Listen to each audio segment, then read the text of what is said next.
सबका साथ सबका विकास नहीं, जो हमारे साथ हम उनके साथ। બંગાળ ભાજપ નેતા શુભેન્દુ અધિકારી। રાજકીય પાર્ટીના નેતાઓ અવારનવાર પોતાના નિવેદનને લઈને ચર્ચામાં રહે છે, ત્યારે હવે પશ્ચિમ બંગાળના ભાજપના નેતા પોતાના નિવેદનને લઈને ચર્ચામાં આવી ગયા છે।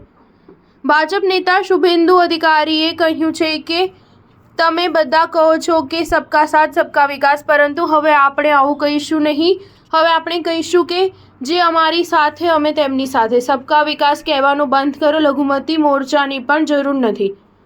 આટલું જ નહીં, ભાજપ નેતાએ વધુમાં કહ્યું કે અમે જીતીશું અને હિન્દુઓને બચાવીશું। ખાસ વાત એ છે કે શુભેન્દુ અધિકારી જે સબકા સાથ સબકા વિકાસને બંધ કરવાની વાત કરી રહ્યા છે, તે સૂત્ર સૌથી પહેલા વડાપ્રધાન મોદીએ જ આપ્યું હતું।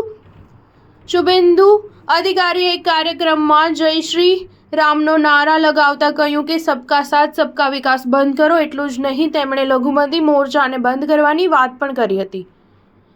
અમે બંધારણ બચાવીશું। હાલમાં જ પશ્ચિમ બંગાળમાં પેટા ચૂંટણીમાં તૃણમૂલ કોંગ્રેસે ક્લીન સ્વીપ કર્યું હતું। આ અંગે તેમણે એક્સ પર રાયગંજ વિધાનસભાની પેટા ચૂંટણીમાં ફરજ પર મૂકેલા સરકારી કર્મચારીઓની યાદી પણ શેર કરીને દાવો કર્યો હતો કે મમતા સરકારે મોટા પાયે મુસ્લિમોને જ ચૂંટણી ફરજ સોંપી હતી। તેમણે 2 લાખ હિન્દુઓને મત આપતા રોક્યા છે।